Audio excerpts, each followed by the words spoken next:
اعوذ باللہ من الشیطان الرجیم بسم اللہ الرحمن الرحیم وبہ نستعین وہو خیر معین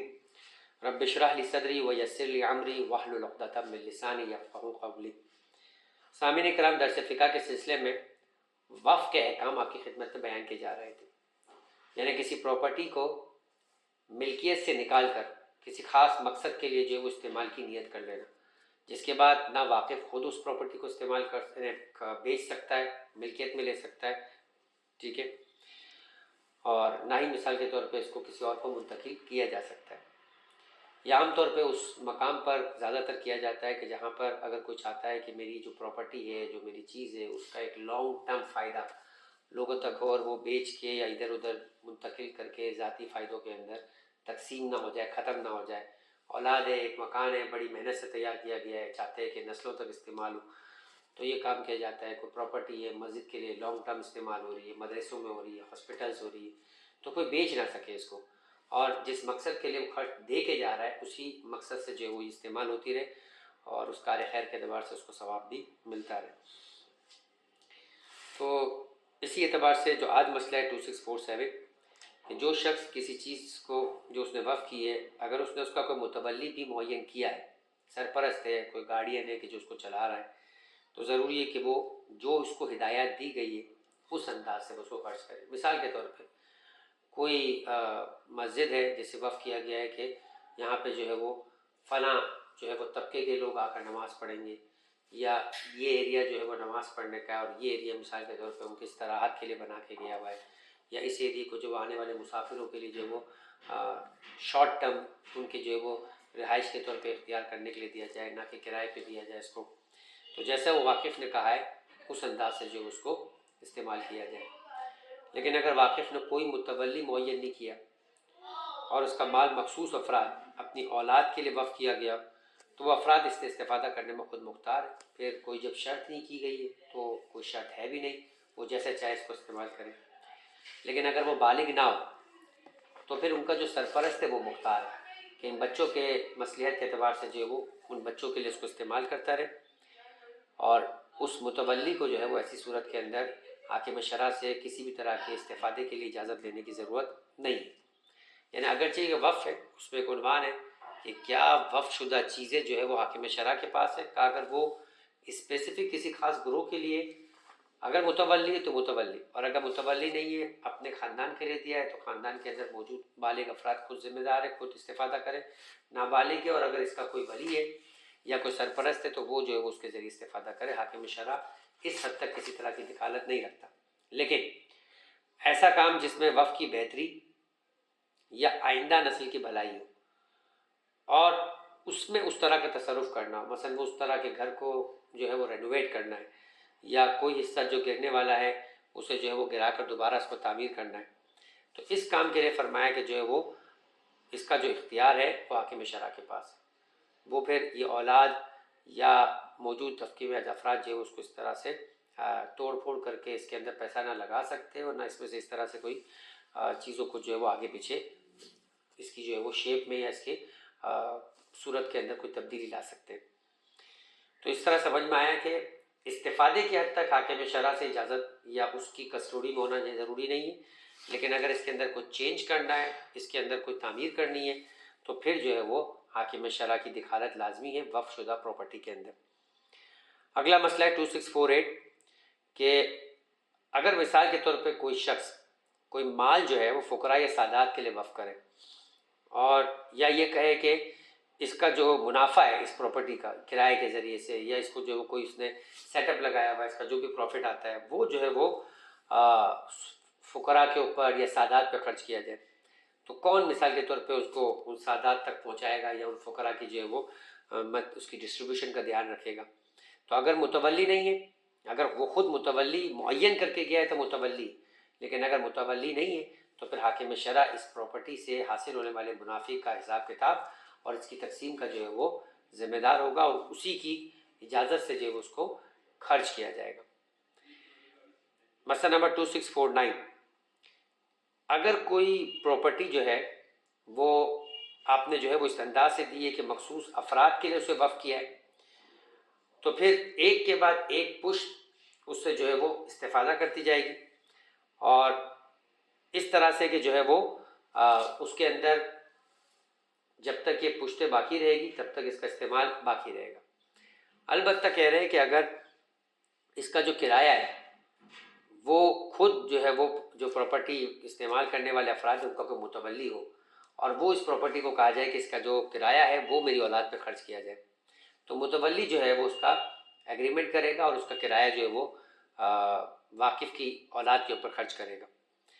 اب اگر جو ہے وہ متولی مر جائے تو فرمایا کہ وہ اجارہ باطل نہیں ہوگا۔ اجارہ جو ہے وہ اگر وقف کا متولی اس مال کو کرایہ پہ دے اور وہ مر جائے تو اجارہ باطل نہیں ہوگا اور وہ اجارہ چلتا رہے گا اور اس کا جو کرایہ ہے وہ اولاد پر خرچ ہوتا رہے گا۔ لیکن اگر املاک کا کوئی متولی نہ ہو اور جن لوگوں کے لیے وہ وقف کیا گیا ہے ان میں سے ایک پشت اسے کرایہ پہ دے اور وہ جو پشت کرایہ پہ دے وہ جو ہے وہ مر جائے، تو ایسی صورت کے اندر اجارہ جو ہے اگر اگلی آنے والی نسل اس کو ادامہ دے، اس کو جو ہے وہ کنٹینیوشن کرے اس کی تو اوکے، لیکن اگر وہ اس کو بریک کرنا چاہے، وہ اس اجارے کا ایگریمنٹ کینسل کرنا چاہے تو انہیں اس بات کی اجازت ہے کہ وہ اجارے کا جو ہے وہ ایگریمنٹ کینسل کر دیں۔ یعنی اگر متولی ہے اور وہ مر جائے تو اجارہ جو ہے وہ آپ کا کینسل نہیں ہوتا، لیکن اگر مخصوص وہ افراد کوئی متولی نہیں ہے وہ اگر جو ہے وہ اس کو کرایہ پہ دیتے ہیں تو اگر وہ دینے والا آدمی مر جاتا ہے تو ایسی صورت میں اگلی والی نسل اس کو ڈسکنٹینیو کر سکتی ہے۔ اگر ڈسکنٹینیو کرے تو جس مہینے ڈسکنٹینیو کیا ہے اس کا جو باقی مدت کا جو ہے وہ کرایہ جس کو جو ہے وہ ادا کر چکا ہے اس صورت کے اندر جو ہے وہ اپنا اترا مال مرنے والے کے مال سے واپس لے سکتا ہے اور یہ جو بکری پشت والے وہ اس کو دینے کے ذمہ دار ہوں گے۔ مسئلہ نمبر 2649 کہ اگر کوئی شخص کسی املاک کو مخصوص افراد مثلا اپنی اولاد کے لیے وقف کرے تاکہ ایک پشت کے بعد دوسری پشت اس سے استفادہ کرے، تو اگر وقف کا متولی اس مال کو کرایہ پہ دے دے اور اس کے بعد مر جائے تو اجارہ باطل نہیں، لیکن اگر املاک کا کوئی متولی نہ ہو اور جن لوگوں کے لیے وہ مال وقف کیا گیا ان میں سے ایک پشت اسے کرایہ پہ دے اور اجارے کی مدت کے دوران ابھی چل رہا اجارہ وہ پشت جو تھا فرد جس نے کرایہ پہ دیا تھا وہ انتقال کر گیا،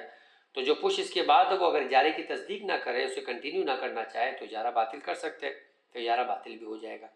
اس صورت میں اگر کرایہ دار نے پوری مدت کا کرایہ دیا ہوا ہے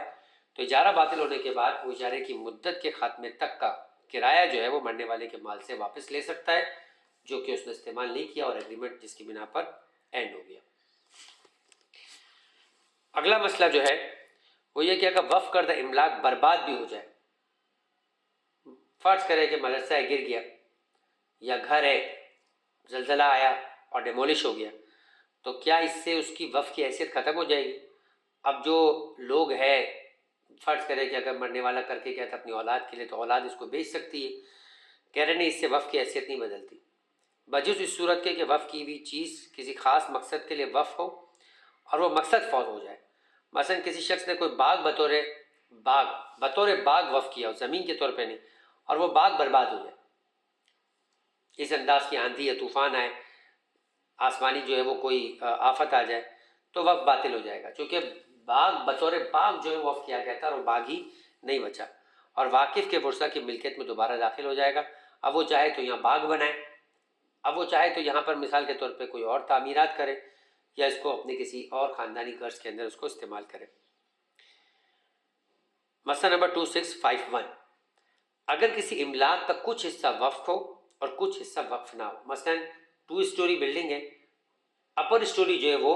وقف کی گئی ہے کسی خاص مقصد کے لیے، ہاسپٹلس کے لیے، یا وہاں پہ لائبریری بنائی گئی ہے، اگر وہ املاک تقسیم نہ کی گئی ہو تو وقف کا متولی اس حصے کا مالک جو وقف نہیں ہے وقف شدہ حصے سے جدا کر سکتا ہے۔ تو اگر وہ املاک تقسیم نہ کی گئی ہو تو وقف کا متولی اور اس حصے کا مالک جو وقف نہیں ہے وہ وقف شدہ حصے جو ہے وہ جدا کر سکتے ہیں۔ اب ایک طریقہ جدا کا یہ ہوگا کہ وہ نیچے والا اوپر والے کو بیچ کے چلے جائے، یا مثال کے طور پہ جو نیچے والا کسی اور کو بیچ دے، تو اس حساب سے وہ جدا ہے۔ اور اگر جو ہے وہ اس حساب کسی بھی حساب سے کچھ چیز ایسی ہے جیسے اگر فرض کرے کہ ایک گھر ہے وہ 2 الگ الگ کمرے اس کو تقسیم کیا جا سکتا ہے،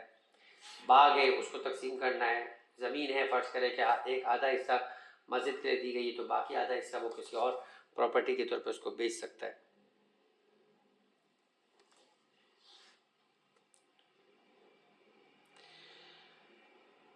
2652 یعنی اس اعتبار سے بات کی جا رہی تھی کہ اگر تقسیم کرنے کے بعد ہی وہ وقف کیا گیا ہے تو کوئی مشکل ہی نہیں ہے، لیکن اگر تقسیم نہیں کیا گیا ہے تو کیا تقسیم کی اجازت ہے؟ کہہ رہے کہ بالکل جو ہے وہ تقسیم کی اجازت ہے اس حصے کے بارے میں کہ جو حصہ وقف نہیں کیا گیا ہے۔ 2652 اگر وقف کا متولی خیانت کرے، مثلا اس کا منافع معین مدوں میں استعمال نہ کرے، بات ہو رہی ہے اسٹوڈنٹس پہ خرچ کرنے کی، وہ بجائے اسٹوڈنٹس کے عام فقراء پہ خرچ کر رہا ہے، تو حاکم شرع اس کے ساتھ کسی امین شخص کو لگا دے تاکہ وہ متولی کو خیانت سے روکے اور اس کا حساب کتاب رکھے۔ لیکن اگر یہ ممکن نہ ہو تو حاکم شرع اس کی جگہ کوئی دیانتدار متولی بھی مقرر کر سکتا ہے، یعنی اس کو ڈس اپوائنٹ بھی کر سکتا ہے، اس کو وہاں سے جو ہے وہ ڈسمس کر سکتا ہے اور کسی اور کو بھی لا سکتا ہے، لیکن پہلے مرحلے کے اوپر حاکم شرع کسی امین کو اس کے ساتھ لگائے تاکہ اس کی متولی کی کیفیت اور حیثیت بھی باقی رہے اور جس خیانت کا مرتکب ہو رہا ہے وہ خیانت بھی جو ہے وہ روکا جا سکے۔ آخری مسئلہ کہ اگر کوئی چیز جو ہے وہ کسی امام بارگاہ کے لیے وقف کی گئی ہو اور اسے نماز پڑھنے کے لیے مسجد میں کسی اور یعنی امام بارگاہ کے لیے وقف کیا ہے اور اب مسجد میں برابر ہی مسجد ہے وہاں لے کے جایا جائے تاکہ وہاں بھی وہ استعمال ہو جائے، تو کیا اس بات کی اجازت ہے؟ تو کہہ رہے ہیں کہ نہیں، جس جگہ کے لیے وقف کیا گیا اسی کے لیے خرچ کیا جائے۔ جو قالین وغیرہ امام بارگاہ کے لیے وقف کیا گیا ہے اسے نماز پڑھنے کے لیے مسجد میں نہیں لے گیا جا سکتا، خواہ وہ مسجد اور امام بارگاہ ملحق ہی کیوں نہ ہو، لیکن یہ مال امام بارگاہ کی ملکیت میں ہو تو متولی کی اجازت سے دوسری جگہ لے کے جا سکتے ہیں، یعنی یہ وقف نہیں ہے بلکہ وقف شدہ جگہ کے اوپر اسے الگ سے خرید کے رکھا گیا اور متولی جو ہے وہ اس کی ملکیت کے اندر ہو، تو فرمایا کہ ایسی صورت کے اندر جو ہے وہ اسے یا متولی کی یا امام بارگاہ کی ملکیت میں ہو تو جو ہے وہ اس کو وہاں پر دوسری جگہ پر بھی لے کے جایا جا سکتا ہے۔ اسی کے ساتھ اپنی گفتگو کو ختم کرتے ہیں، انشاءاللہ اگلے مسائل اگلی سلسلے کے اندر بیان کی جائیں گی۔ وما علینا الا البلاغ۔